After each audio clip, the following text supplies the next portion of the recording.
This has nothing to do with my business. I just like to share it with you.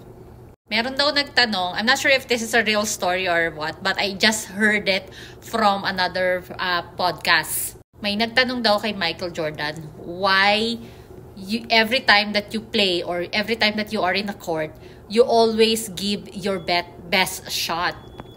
Kumbaga, hindi naman finals yon, parang regular playoffs lang. Pero you would see Michael Jordan giving his best efforts on playing the game.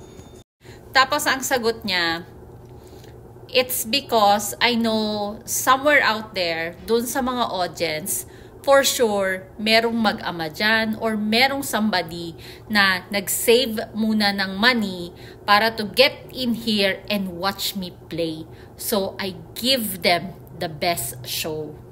Parang natuwa lang ako na, oo nga naman, you have to give value on anything that you do because there will always be someone who's actually, you bring a great impact on their lives.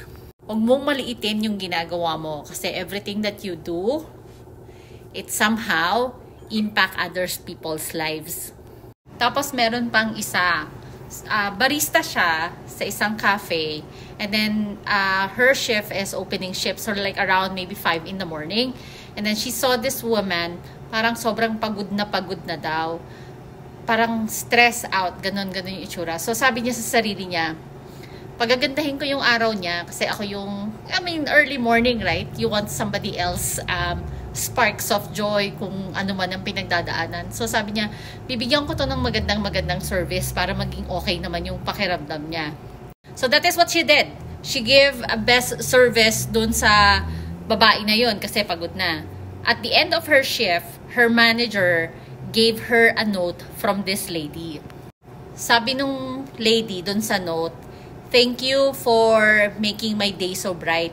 I actually work in sales and I travel a lot. So it's either early in the morning or late nights is what her schedule is. And that day, sobrang pagod na niya. But then the service that she receives from this barista makes her lighten up a bit. So sabi niya, it somehow impacted me and it gives me a great feeling that day. So here's a 200 and then buy whatever you want as a thank you. So yung barista, dun sa ginawa niya, actually she's not expecting anything, right? But the thing is, the 200 that she received, she's actually been having an issue on financially. Her mom died, I think, a month before. She cannot stop working because she needs the money, and she is saving money because she wanted to buy an urn. And ang iniisip niya, this is the first Mother Day that she is not going to spend time with her mom.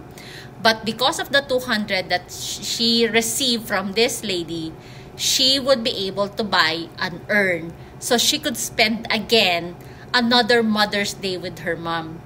So imagine that, yung impact na ginagawa mo sa iba, akala mo little things lang, but it actually helps a lot to everyone out there. So sabi nga nila, be kind to others. Yun lang, give value. Give value for yourself, give value for the others, kasi hindi mo alam kung paano ka nakaka-connect sa iba. Yun lang.